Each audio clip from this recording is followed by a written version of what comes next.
think you guys will enjoy it. Those of you who have been here before kind of know the drill. What we are here today to experience together is two startups being built right here in this community. We are going to listen to them for 6 minutes each. Then we as an audience, it is incumbent upon us to ask questions, give advice, make connections, think through the mental Rolodexes that you all have around with you, how we can connect the presenters up here to potential customers or people throughout their value chain to help them grow right here in Tampa Bay. My name is Sean, I'm the organizer for 1 Million Cups, along with Marianne, Betsy, Chris, JJ, Danielle, and Richard in absentia as usual in Kansas City. If you'd like more information about Million Cups, if you'd like to know who is presenting, how you can present, other things like that, you can always go to 1millioncups.com/St. Pete. We would not be here if it were not for the delicious coffee that many of you are enjoying right now from the fine folks at Kawa on non-Wednesday mornings. We highly encourage you to purchase their products at one of their 6 locations throughout Tampa Bay. They are delicious. They keep me standing upright, even after I've looked too closely at a virtual reality headset and blurred my vision. Something fierce. We have 2 awesome presentations today. Our first presentation, a lot of you guys have already heard about. They've been getting some great press coverage. Our awesome concept, Downtown Tampa.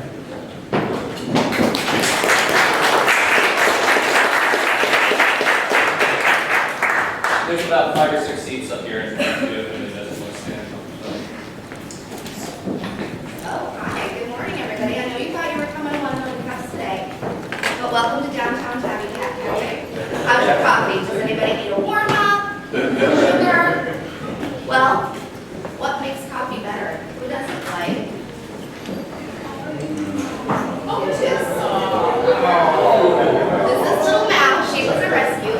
She was actually going to be put to sleep because her parents, her former owners, didn't get spayed and neutered mom. So, we have little Mal, she couldn't be bothered to take care of kittens. So, she was almost put to sleep, but now she's here to make your day better.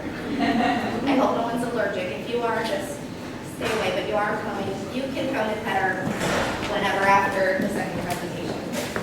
So, let's see.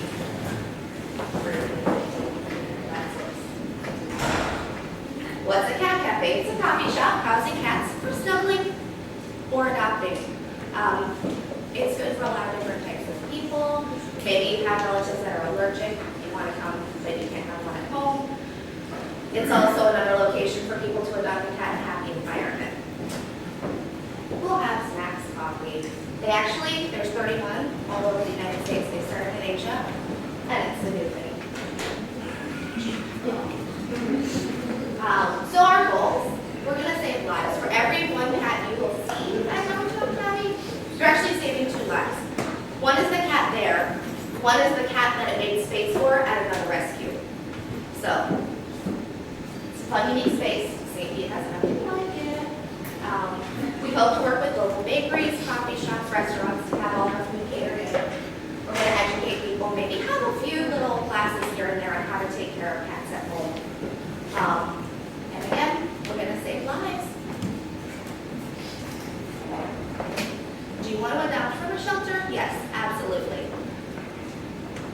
These are Pinellas County statistics for 2014.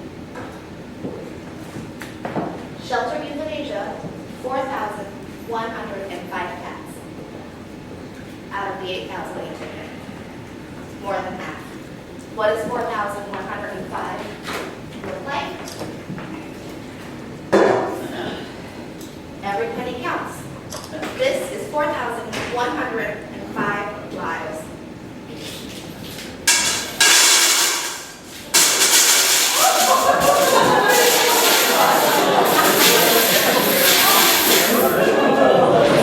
Little Mal is scared of the death.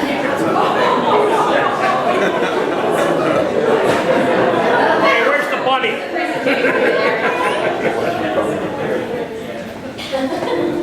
That might happen at the cafe too. Oh, okay, well, you get the idea. Oh, it's a big. All right. Why do we need a cat cafe? It's a new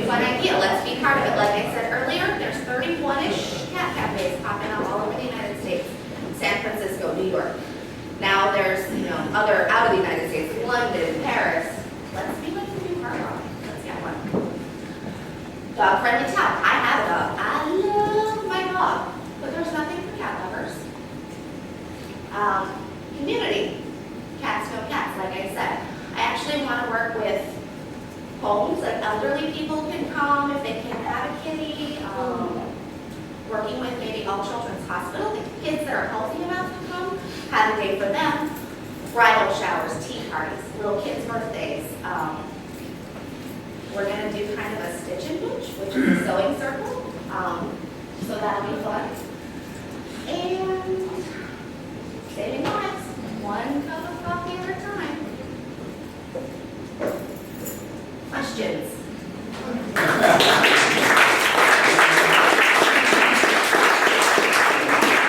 How do you populate your home, your cat cafe? You have people, invite people to leave their cats for a day, or what, how is it? I'm sorry, I couldn't hear so much of that. I think you're asking where the cats come from? Yeah, do you invite people to leave their cats for a day, or? No, actually, we're going to be working with the local shelters. SPC has already contacted us, as well as Friends of Strays. I've been in the veterinary field for 10 years. I know all the cat people. I will have no shortage of rescue kitties. We hope to feature a different rescue as often as adoptions allow. Yes. How do you get rid of the odor, the stink, and the allergies?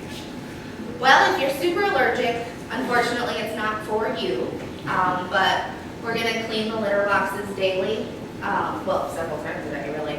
And we're going to have a separate area for the boxes, which won't be out for the public. So, which usually 4 to 6 times a day will be changed. Actually, I have some water you need to look into that'll solve all your problems. Nice. Very nice. Yes. Two questions. What's your name? I'm Ginger. I'm sorry. Did I forget that part? And will the kitties stay there overnight? Will they go back to shelters overnight? Is it a 7/24? They're going to live there. Cats don't travel well. If any of you have ever tried to take your cat to bed. Noises. So yeah, they'll live there. And was there another The question? first one, you guys Oh, mentioned. okay. Yeah, so they'll live on site. With that is a zoning issue. I have to be industrial. I cannot be with my fun neighbors that I want to be with on Central Avenue or downtown. I have to be industrial, which is fine because Warehouse Arts District is awesome. I can be there.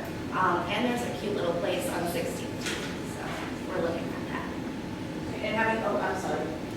I agree. How many cats can accommodate, or would that be dependent on the size of the location? Exactly. I'm done. Yes. I was curious, is this a for-profit venture or a not-for-profit? Well, we have to start out with doing it as LLC, but we're going to go nonprofit as quickly as we can. When I started this idea, I was planning on applying for my nonprofit, but then it all happened so quickly, I was like, I got to get this out here. And sometimes applying for nonprofit can take some time, and I didn't want somebody to be cheated. How do you get past the issue of food and kitties? I can only have prepackaged food. Okay. So in the cafe, we'll have things catered in, hopefully from local restaurants and cafes. There will be a separation from the coffee station as well. So there will kind of be like a kiddie playroom, Okay. and then a separate coffee bar area. And then you can yourself take things into the cat area. Like McDonald's. Kind of. There won't be a ball plate in that. Well, maybe. Now, are you okay now? Any other questions? Yes.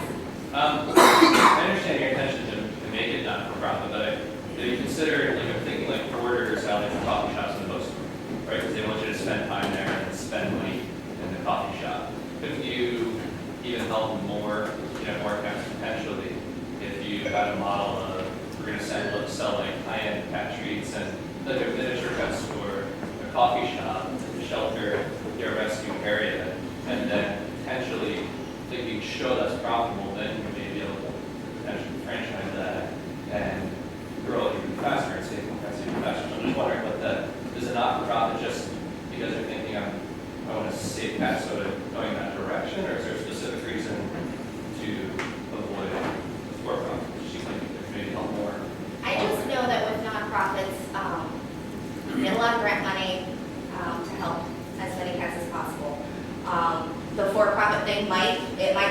I don't know. This is so new that I really don't have a lot of mentors. I've been talking to the gentleman in San Diego who runs his cat cafe. So some are for profit, some are not for profit. It's kind of a wait and see, but we do plan on having cat treats and fun things like that for sale. Yes. Just being off what he said, you could consider having a business like that that's for profit, but also setting up a nonprofit that would be a shelter that existed in the same space. Yes. And then just having a for-profit act as a benefit corporation, all the profits in, that will encourage people to donate. You can kind of have the best of both worlds. Yes. So how exactly does it work? Say I come in and buy a cup of coffee, am I paying like an hourly rate to play with the kittens, or how does that work out? I think St. Pete's more relaxed. The Cat Cafe in New York actually does reservation only and cover charge. Yeah. Wow. So it's like studio for cats. You can wait in line. But I think St. Pete's is more relaxed. So I'm planning on charging, a little bit more for the coffee to help cover the cost of the cats. Not a whole lot more, but somewhat. You buy your coffee and you get your time with the cats. If it's not busy, we're not gonna kick you out. We want it to be very relaxed. Now, if there's a line around the block, what we'll have to do is on busy days, kind of limit the time. So maybe 20, 30 minutes with the cats, and then give the cats a little break, and then the next group of people in. So we just kind of have to wait and see how it goes. So what's the process for getting cats into your business? How does that work? Into the building, like, How do we get a cat involved? Do you take them directly from the shelter? Or? yes, and rescues. Yep. Yeah, I don't Do think you that's have an like a issue. system like they, before it went to the shelter? Let's say somebody had a cat, that cat just had a whole bunch of kids, and they didn't want to take it to the town and take it to the shelter. Could they just take them directly to you? Unfortunately, no.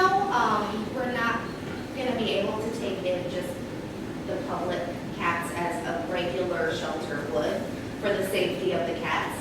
They really do need to be dropped off at a rescue or shelter.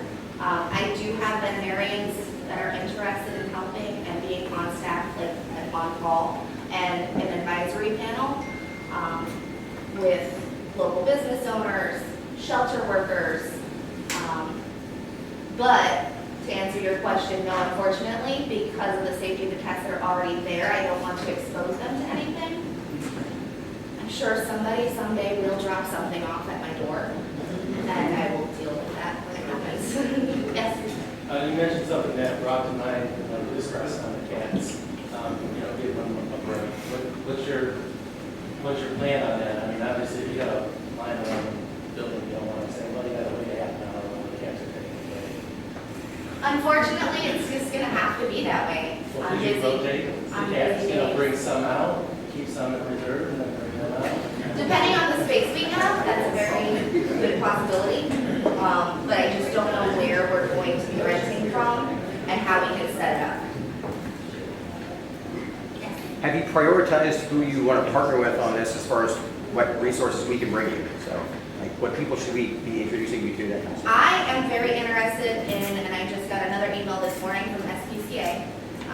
They're paying shelters in Largo, and they have actually received comments that people in St. Pete don't want to drive all the way to Largo to adopt.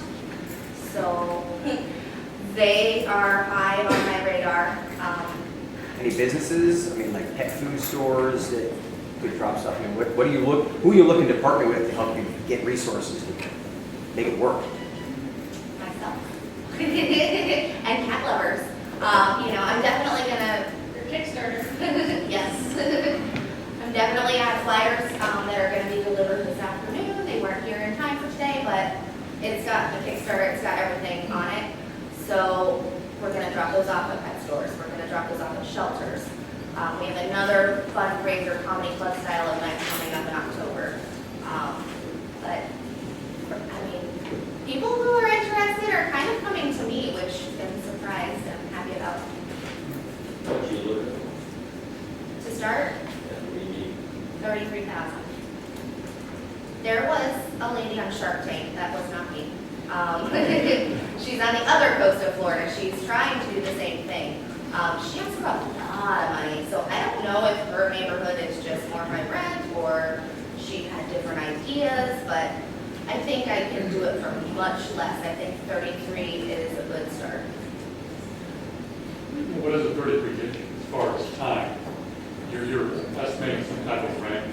Depending on the rental cost, I'm hoping to cover 2 to 3 months rent and deposits on the utilities, minor construction, making sure everything is up to code. I'm gonna have to put in a sink most likely for the coffee station. I may have to upgrade the bathroom, and then buy all the cat supplies as well.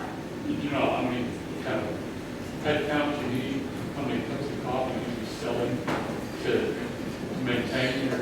Yes, depending on the numbers of, like I said, again, the rent, to sell probably somewhere between 30 to 50 cups of coffee a day, which is doable. Sean could do that himself. Yes. You have city approval already, the Department of Health is, when you're providing cats? Yes, I've been talking to Department of Agriculture actually, as long as I don't have a kitchen. Food cannot be prepped there, it all has to be prepackaged. And then the cats are separated.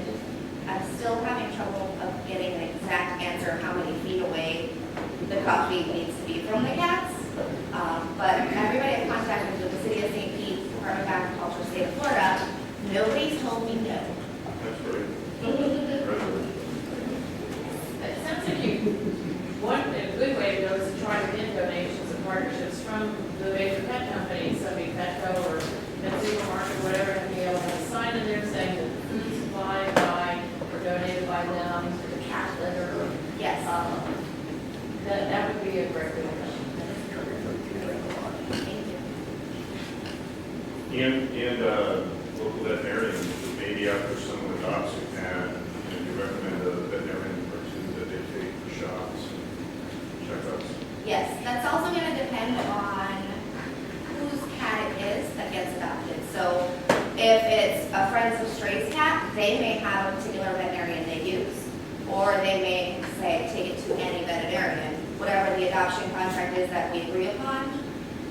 I don't want to stick to one veterinarian necessarily, because I want them to have their choice. And I don't want them to think, well, first you're going to send me to your veterinarian, they're going to tell me it's a healthy cat. So I want them to kind of have the choice. Any other questions? So the cats coming in from the SPCA, whatever, or the Friends of Cats, they've already had, what, some shots around? Oh yeah, they'll all Right, so be they're already feline coming to you leukemia and tested. Yeah. At They my know. tested, shots up to date, spayed, Right. neutered. Yeah, they're good to go. Can you explain to me, I know you've done it with different questions for your presentation, like where you are as far as being so far out from opening? I know you talked about the different types of spaces you're looking for. You know, do you need help with finding a location? Do you have an ideal location? How We far do. out are you? I need to be in the industrial zone. If you know any cat-friendly landlords, that's a little bit of a challenge. Not everybody wants 20 cats in their building. But not everybody does. So yes, we need to find a cat-friendly landlord in the industrial zone. What about your square footage? I'll work with what I get. I just have to see and figure it out from there. So whatever opportunity presents itself, I'll have to figure it out. Have you run numbers or anything like that? As far as, I mean, when you're not sure about your square footage, oftentimes when you open a retail space, you're looking at, you know, like how much you can sell per square foot, it's like reasonable. And yeah, I've done a little bit of that, but the numbers aren't finalized, so I didn't want to say anything incorrect, so I didn't. Still working on it to get exact. So that was really my question, is have you run several models of your package now? I'm a little bit skeptical about that 30 to 50 cups a day. I don't think you're going to be able to cover your expenses with that.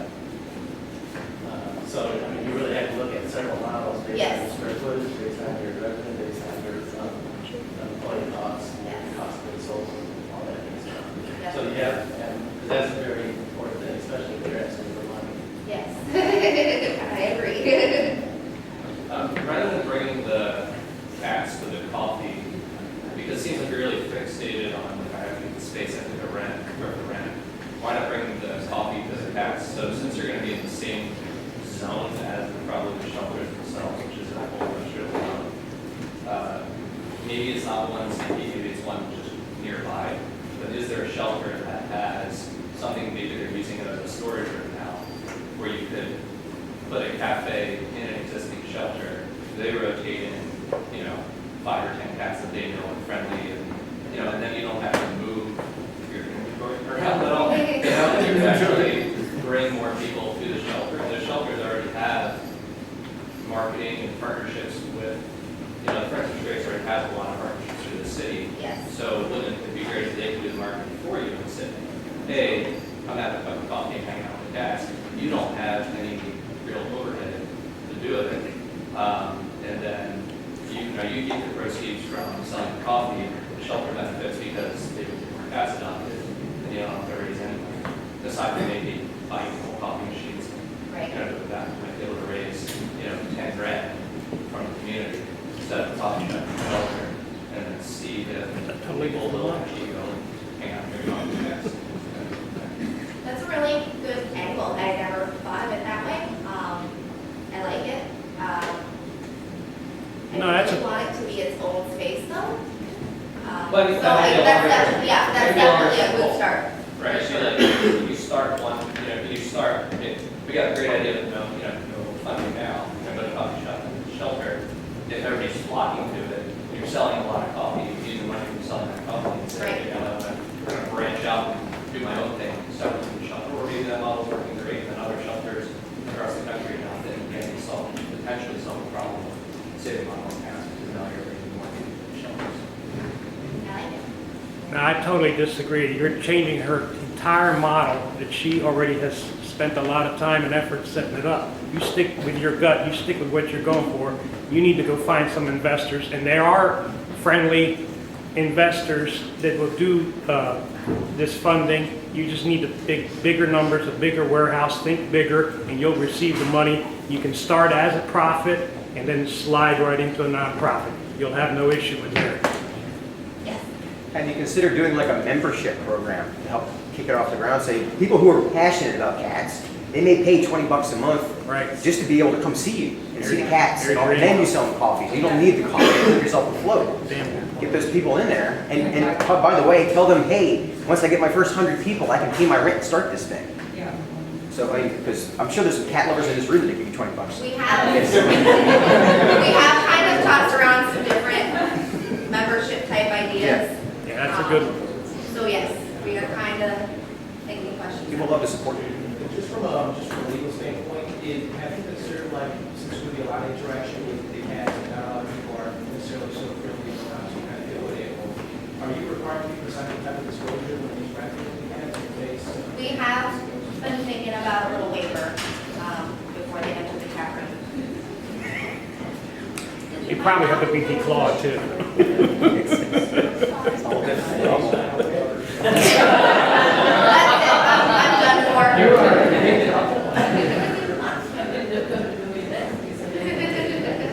I'm sorry.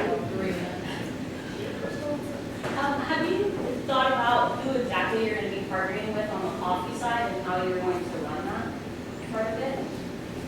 Well, I have a very experienced barista.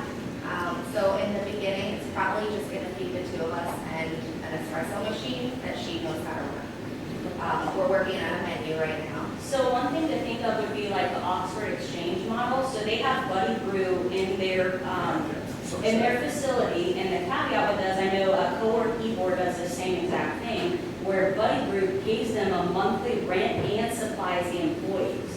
So that might be something to think of, because I know coworker Ebor, they were able to get such a large space on 7th Ave because of the fact that they knew they had that reoccurring revenue from Buddy Brew.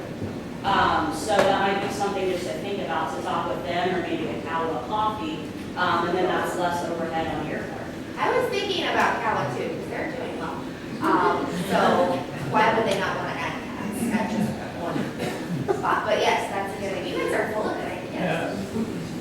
That's why we're here. Since you need the licensing to store cats already, store cats, maybe not the right word, but Houses. you may want to consider. Assembly.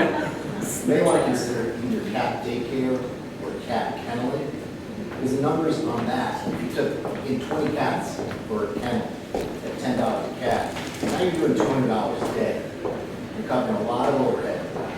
This is true, but then those would be someone else's cats that I'd be housing, and I'd make money and people would get pet cats, but I wouldn't be saving any lives. So while a good idea for someone else, it's not exactly what I'm going for. Good answer. Thank you for today. I just want to ask the final question is, can you reiterate like what we as a community can do for you to help downtown Tabby? Tell everybody. Tell everybody you know. Spread the word.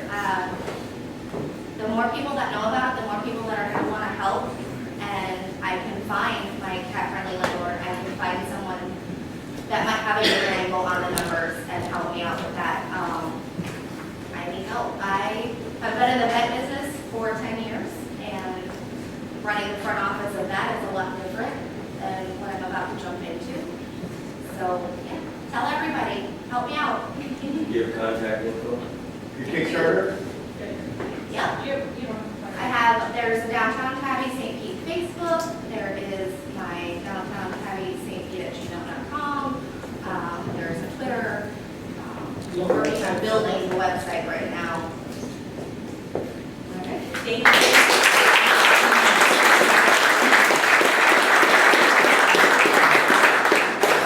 There were cupcakes up here if you guys didn't hear it. So normally I'm up here to talk about the events, but we'll link you to all of those at the end of our email at the end of the week. But we actually have a past presenter. Carson, do you want a couple minutes up here? So Carson, if you guys don't remember, he has Omna, the company that has the tourniquet leashes. And he just started an Indiegogo campaign. If you want a couple minutes just to show the people who maybe weren't here. Yeah, so this was the surfboard tourniquet leash, and it comes in two different configurations. One for surfers, and the other one comes without the leash. It's for divers and spearfishermen.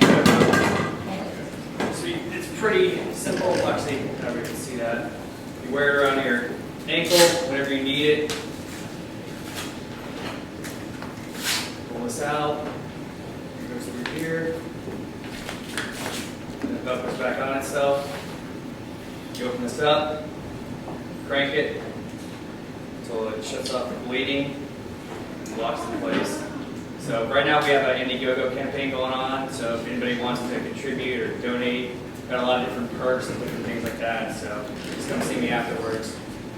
And we'll also link to it at the end of our, at the end of the week with the email. It'll be in there as well, the Indiegogo campaign. Thanks, Carson. All right, so next up, we have our one and only Sean Williams coming up to present on 9. So please give him a warm round of applause.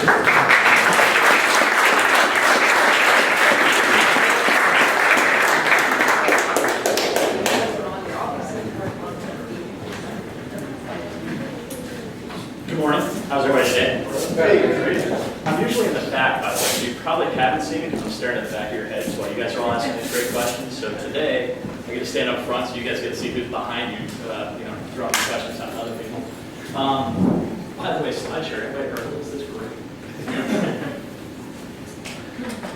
This is a test. It's going to be a little bit awkward, but I promise it won't be like that. How many of you want to be an architect? Okay, how many thought that was to do what you are? Right, something like this. The answer is 1, by the way. Or so they tell me. It's not really that difficult. Being an architect is really about vision. And it's really about, can you see the potential opportunity here? It's going to lead into what our problem is today. We're architects at I-9. Not the IT variety, the ones that are the second oldest profession, right behind that other profession. Although we get treated the same. Why are we here?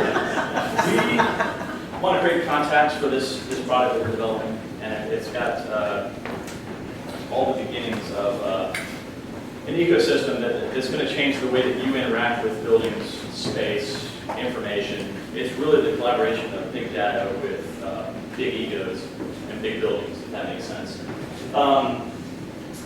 We need to figure out where the potential markets are, and that's what I'm going to try to hopefully present to you today. So the problem is clients can't see architecture, okay? Even though we're in it every day, we can't see it. We show them this, or this. These are floor plans, by the way, in case you can't see the back. Or in the front if you're confused about what the lines were.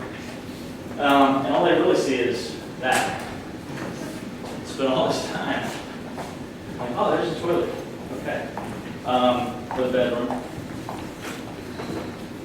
Or grandma's kitchen. What we really need them to see is this. Why do we need them to see this? We need them to see this because they've approached us with a problem. By the way, I'm growing 200%. I need space. I'm moving to a new area. We as the architects have to put on the legal cap, the artistic cap, the doctor's cap, to make sure that we provide enough space for them to grow based on the problem that they presented to us. In this case, American Express Service said, we're growing from 35 people up to 75 people. We really want an interesting space. By the way, they're all millennials, and we need to keep them here, otherwise they're going to go to other tech companies. How many of you have had to deal with that when it's not your company trying to keep millennials at the other company? We need to see something like this. 1960s existing iconic architecture in this area. Tried for 30 years to get a gymnasium. And we succeeded. We were able to show not only the client, but also the city that, hey, it can be done. By the way, this is Grace Lutheran. It's on 16th Street, Haines Boulevard. When you're doing a gymnasium, by the way, the fire marshal says, you said church, right? Because church also means not just kids playing basketball, but we want to see the weddings, we want to see everything else that they're possibly going to be doing. So you need to show us what it looks like here. And oh, by the way, everything you thought it was going to be, it can't look that way. And you're trying to describe this to the client along the way. Oh, it's going to change. I promise it will look just as good as it did here. Trying to show residential clients. By the way, residential clients are some of the hardest clients to get to see what we're trying to do. The reason why is because residential clients typically don't deal with architecture the same way that commercial or institutional clients deal with it. They're used to, they walk into their house, they have memories of grandma's house, they have memories of where they went to. Hospital lobbies. Lots of problems here. Really need to showcase not only to the community, but also to the owner how this is going to work. How are we going to do this? Tools. AR, how many have heard of augmented reality? This is not a really new technology. It's been around for 13 years. We're trying to leverage it in a new way. We're trying to leverage it with another technology called virtual reality. How many have heard about this? Phenomenal. Okay. These two getting married together are what we're trying to develop to help people visit space. By 2018, it's projected to be a $4 billion industry. I'm not looking for $4 billion today, but tomorrow we'll have a conversation. I'm looking to develop the tools for this $4 billion industry through architecture to help facilities folks when they need to train people. By the way, in the facilities in architecture and construction, in the next 5 years, you're going to see an interesting transition as the boomers move out of the industry and the millennials come in. That means we have a training issue. This fills that gap in that training issue by allowing individuals to take iPads, iPhones, Androids, or any other device and be able to look through it and see things like the fan, what circuit it's plugged into, without having to read through what brand and where it's at. How can you guys help? Friends with projects, clients with projects, friends with clients with projects, projects, concepts, good projects, sometimes bad projects, unique projects, big and small. And we just need projects because we need to keep testing this. And after this, I'll show you, I have a whole bunch of experimental clients that we've been testing. They came out okay to work with. I brought Google Cardboard, which is a VR box that allows you to use your phone and see it. So if you guys give me a little bit of time, I'll set that up over there afterwards so you guys can actually experience some of the projects that showed up here and explain the product that we're looking to develop a little bit further. That's our website. I'm also on Twitter, Facebook, LinkedIn, all the other fun stuff. But if you go to the website, you'll actually get there a little bit quicker. And we are hot 9 design. Thank you.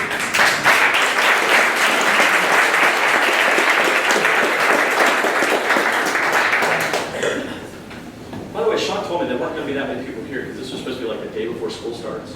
Yes. So it seems like this would be right for like the Internet of Things. You have plans for integrating smart devices and stuff into your virtual reality world? Absolutely, and actually we're experimenting on our own office. So we purchased, for instance, LifeX lamps, the August lock.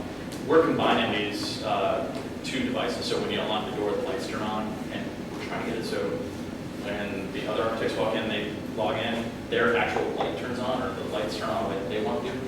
This is kind of, those are fun, by the way, you know, you get on those toys.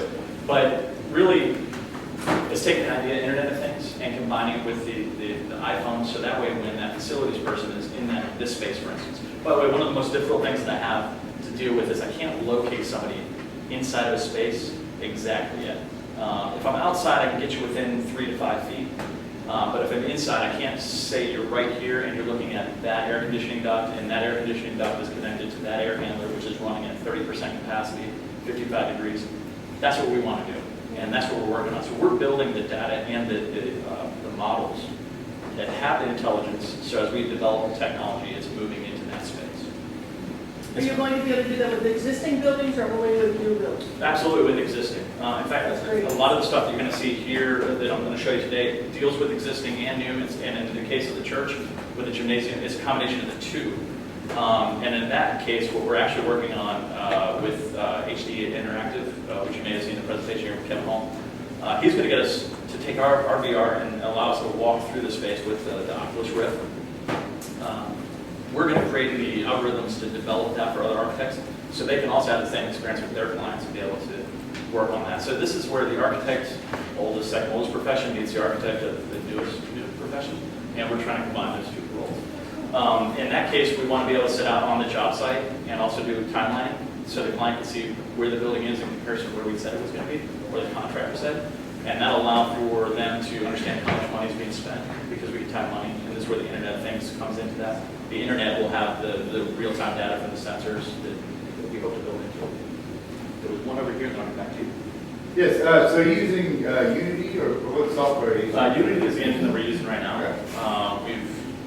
The engine I'll show you here comes out of Autodesk. Is a straightforward stereo camera that you'll see, but it gives you the idea. When we go to Oculus Rift, which becomes public in about 6-7 months, we'll be able to bring the whole system in here. You can kind of sit through the roller coaster. We hope nobody pukes, but we'll try to keep this. I haven't read it. I can't sit through the whole roller coaster. Somebody else was telling the same thing.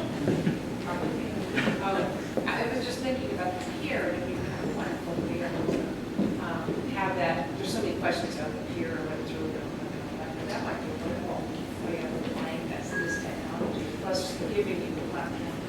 Absolutely. Well, here's the other thing that benefits on the model side of it. How many of you guys remember the Brady's, the Brady launch? Remember that model we kept building over and over again? That's how you saved money, by the way. You just showed the client the same model. So you didn't have to spend the $50,000 to build the model over and over again. The neat part about what we're proposing is the construction documents that we're doing, we're going to hand to the client. If they change, so does the model. So the model is the construction document. So unlike the images that you saw here that are static, we're actually now able to almost real time give you exactly what the changes are. So when the city says, you're not allowed to have the cast next to the coffee, we can change that and then render that up and send it back out, and then people can weigh in on it. For American Express, by the way, everybody loves to challenge us. They wanted 2 options that they could switch between so that their employees could vote. Talk about democracy and architecture. Yeah. So they're getting these AR models in this little VR hood, and they're going to sit there and vote based on the links that they choose and which ones they like best. But that's good. Now you get to charge them double because you said 2%. They cut my fee in half, actually. Yes, sir. So I understand the interaction with the client. You just said the model becomes the plans to work to. How do you train crafts to work with a model instead of prints?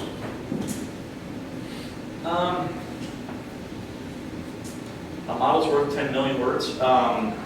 Just think about the visual data and the graphics that you get to have with a 3-dimensional model. And if we go back just only 10 years ago, where architects were still building models,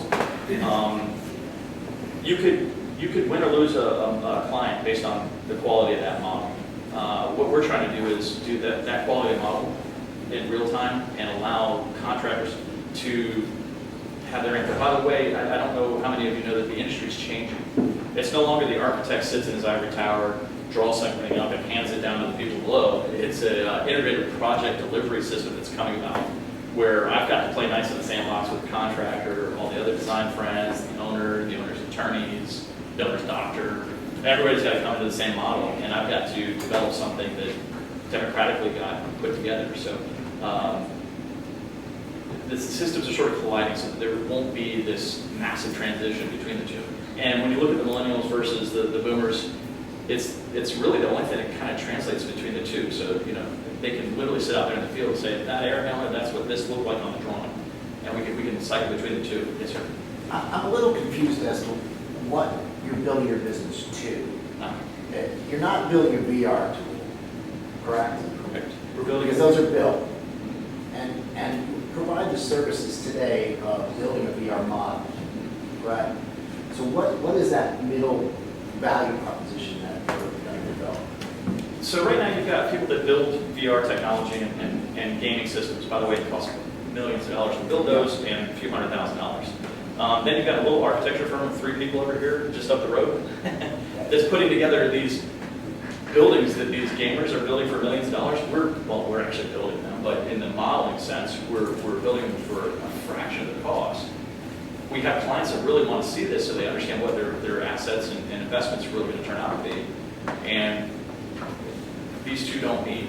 And ironically, here's what happened. In the 80s, when the architects got cut, they went into Hollywood and they started this whole architect IT thing because they knew computers, they knew three-dimensional design. CAD was already being used three-dimensionally in 1980, and now we're competing with ourselves. They've kind of started these two project types. So we're the service is going to bridge those two and start this foundation. Now, we're also working on design interface. We're experimenting with coding and tools. You'll see in one of the AR models over here, we've actually worked on buttons where we can switch between models. So when my business development person goes out there, they can actually show our portfolio on our business card without having to call these models out there and say, hey, you know, we did this for $2.5 million.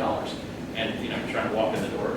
And then we have to insure the car, the people. It's just a mess. So today it's architectural services with a twist. Yes. You're working on tools to enable your architectural services. Correct. The architecture, construction, and engineering industry. Basically the AEC realm is where we're focused. So is your vision to create those tools and then provide those tools to new architects and construction people so they can facilitate Yes. the same thing that you do? Correct. So I'm literally going to fund my competition with the tools that I'm developing today. That's fine. That's good. Like everybody went at the same time, so I'm going to go this way. Yes, sir. Where are you in the competitive landscape? What are your competitors doing, if any? Are they ahead of you? Are you ahead of them? So it's a small market for architecture. I know of 5 architects currently doing it around the country using augmented reality as a basis. Virtual reality is a little more developed in that sense, but more for the gaming, not so much for architecture. I can tell you that in talking with Autodesk, which is the largest provider for AEC tools, they're working on, past employer and myself are trying to develop some of this technology for the AEC stuff to potentially go through this Autodesk. Are patents an issue for you? Are what? Patents, intellectual property patents? They absolutely will be, and that's what we're working to develop through interface, through process, and through the technology that we're going to start to develop, not only in the devices you're going to use to view it, but also, you know, in potential rooms that are smaller and more affordable for clients to be able to walk into. There. Are you going to be using any 3D printing in your architecture? No, and here's why. 3D printers are great, but it puts us right back to the same problem we had before. By the way, I mean, architecture has been the same since Imhotep, back in Egypt, you know, 3980 or BC, one of those things back there. We take some tool, we sketch or etch on some medium, and then we hand it to the client and say, interpret this. And then we built models, and I'm sure they built some kind of sand castle and said, this is the pyramid. That's kind of, I think that they're just reiterating on the 3D printing, that same thing. It works really good for prototyping. So when we want to see how this post connects with that beam, and we really want to study it as designers, it makes sense. But for me to sell it to a client, there's nothing there. It's actually related to what I was going to suggest, but I understand the value of augmented reality and virtual reality because we really just on the fly. But, and Autodesk is already highly invested in 3D printing design tools and stuff too. You should consider that as a final prototype, as a presentation to a client. People still like that tactile sensation. The peripheral information that you get from that, and I invite anybody to come over to my office. We actually have turned our office into an AR kind of test kitchen. And we have a model that we built, and you can go around and have this AR integrated into the physical model. It looks like hell, but the AR is really cool. So we understand that the process of it is just, pick your investment poison, right? Where do you want to spend your time? And maybe it's a buddy business or some. Oh, absolutely. There's laser cut companies around here that build the models. You build an API and some other company can, plug into that and do it. Absolutely. Yes, sir. Could you speak to how the tool that you're developing may assist the commercial real estate world in the visualization of space or visualization of the building? I struggle with that in commercial real estate areas. But you have a presentation exactly what I go through day in, day out. Absolutely.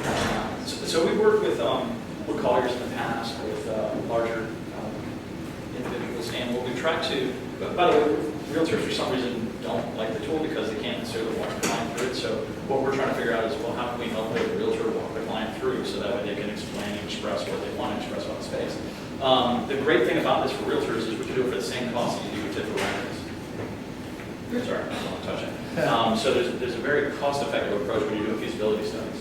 So somebody comes in, you have a client, and we can literally scan the space and say, this is what it looks like, and then we insert the virtual reality camera right in the exact same space, build that model, put them in, this is what it would really look like if we fit this out. What we're trying to do in the next step is say, okay, as you're looking at stuff, you can turn on the price model and say, okay, I want this option, and I want that option. Okay, this option with that option means that I can do this, and I want to take that wall away. So that way it's interactive, VR, AR together, and that's where, as you were asking about the patentable stuff, is coming into play. There's a lot of silos in the AR and the VR. We're looking to put them both together so that way you can have a complete interactive immersion. That aspect of what you just said, is that going to be exclusive to a firm that purchases it? And is it that portion of that model, or could it be a generic product that any commercial real estate company could be accessed? We're probably about 5 or 8 years. We are probably 5 or 8 years from making a generic tool that we can just hand out to anybody. But that's our focus and goal. We know right now it's going to cost about $200,000 for developers to come on. We're working with a guy out of Boston to help design the interface. We really need to know what we don't know on the compliance side and the different models. So we've got residential now, we've got institutional, we've got commercial. We're working on actually urban planning and municipal assets. So somebody had asked, does it work with existing buildings? Absolutely. We're trying to work with the city of St. Pete, so you can drive around St. Pete and you can see how much power is being used from each building, because that's where tax money and stuff is going. So from that extent, we can also add in real-time loop data into that, because we've got the internet connectivity that gets back to your internet thing. Sir?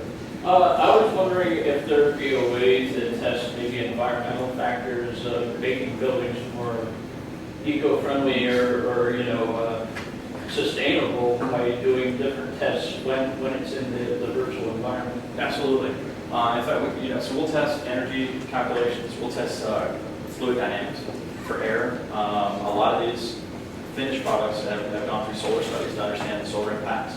We need to balance daylight with energy usage. By the way, your lights cost you more in operating budget than you can kind of expect, because when the lights are on, the mechanical engineer designs the air conditioning for the number of lights that you have in here plus the people. So if you can reduce the number of electric lights, you can reduce your mechanical side, so it's a 2-for-1 reduction. So we go through those experiments. In fact, in talking, I don't see at your sensor fact, we're going to work with them on taking some of their sensor data and trying to say, well, what would a building look like if you use carrier? What would it look like if you use train? And what if we went all LEDs? What if we went half LEDs? And we can start to compare that. Now, we're getting a lot of cost data, which is great. And that's how we're going to plug this into the internet and allow this to be more real time and for the location that you're at. Do you expect that in the dirty environment of construction, that people will be using their tablets to read the plans, the carpenter or the Oh, they roofer? do, they do. They have it now? Yeah. In the realm of the AR stuff, it's kind of slick, actually. We can set up cameras that they're gonna have set up, and that's in our specifications. We want you to take so many pictures a day, so people can see it on the net and say, ooh, they're great architects. This, we can actually use through the lens of that existing camera. We can put the AR in, so the project manager can sit inside the office and see where production is, see if these guys are on time, if they need to, raise their schedule, increase their man hours, and without technically going on the job site. So PMs can start watching each other to reduce that cost on the construction side. Yeah, along with that, in terms of mobile apps to support the tools, I think you had mentioned controlling something from an iPhone or something like that. What technologies are you looking to build those? I know you mentioned Unity before for the modeling piece itself, but what about the cross-platform apps? So there's going to be obviously it's going to have to be an internet server of some sort to be able to build stuff, and we need to be able to read sensor data and in a real-time manner, not just kind of, all right, maybe tomorrow, okay, we'll come back. It's got to be real-time, so when I hold the device up there, it knows where I'm at, it understands that. So obviously we need internet connection. Cellular connection is probably going to have to come up because what if we're dealing with a suburban site that doesn't have internet connection? So we started thinking about those issues now and seeing how we can develop that in there. Creating on-site servers just for projects specifically, and that comes as a service, not necessarily as a development. We already do this really with the integrated project delivery for government projects. So if we're working with the Air Force or the Marines or anybody like that, or GSA in fact, the government now requires that we buy a server, we put it on site, and then all the ADC folks use that specific server. So when we're done, we just unplug, they get the server, and they have the drawings for the 3D model that they're plugging into their business information systems or building automated systems. So our 3D models will start to show, where the windows are, how much light's hitting the windows, by the way, so they can dim the lights or turn them up brighter, stuff like that. I mean, we're there, they're here, we're kind of here, and we need to be up here, if that makes sense. So we're going to be that bridge. Architect first, this second, if they both work, I'm the bridge guy. If not, then I'm sitting out here with you guys drinking more coffee and figuring out how to do this. So how far away are you from having something that you can sell to others? What is that? Right. And how do you anticipate delivering that? So right now we are soliciting to our clients, and we're just saying, hey, if you're willing to let us use you as a test subject, we'll do this for you as part of our design fee. By the way, I don't charge those premium, ivory tower, I'm not there yet. So we're already there, we're testing it. Now to get to the generic thing, like I said, it's been 5 to 8 years before we finally get this developed, because we're trying to pull in revenues from that, we're trying to see where the real value is, because as we found with realtors, they're not interested. They're like, wow, this would be great, we can actually go out before the house is even done, developers could show everything. And they don't even have to build a model home, they have to spend that $100,000 to build a model home. They can show them exactly what it looks like. You know what they told us? Way too much. It's like $1,500. I'm telling them, $1,500. Way too much. I'm not interested. So that's why we're trying to figure out where that market really is. Because he's saying he'd rather build a 50,000 or 100,000 square $100,000 building than have a digital model, not limited in person. So I thought I understood that you were thinking about developing this and selling it to other Yes, architects. Absolutely. So And that's where I was going. Right, so that's what we're in the process of developing, and I think that's probably 5 to 8 years before we finally get that resolved. Now, if I can go quicker, absolutely. And I think that as these things become a little more public and open source, we're going to be able to steal some documents and put this together a lot faster.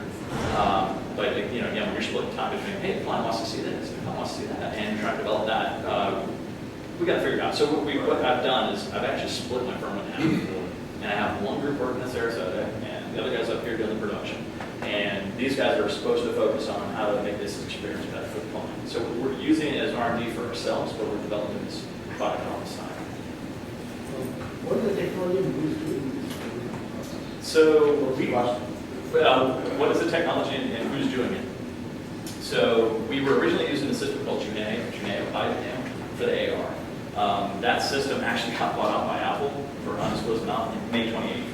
So by the way, when you don't build it, your clients don't come. So we had to go to the next best one, which is out of Italy now, so the translation is actually kind of fun. So my Spanish to their Italian Beautiful. We're trying to get it developed a little further so that we're in control of that, so we don't have anybody else. Because I fully suspect Google's going to end up developing theirs, and then somebody's going to buy out this other system that we're working with. And I can show you guys over here. So how can we as a community help you build this, grow this, and dominate this market? Projects, friends of projects. Any projects that you have out there, any size, right now, we'll work with it. It doesn't matter how small it is. You know, a closet addition, we're willing to put it in there. You'd be amazed at how many clients don't understand how big that closet's not going to be. My shoes don't work. It must have been the architect's fault. Just projects. So if you guys can get us introduced, or you have a project you're interested in looking at, we're happy to develop it with you. We'll figure out some time. Thank you all very much.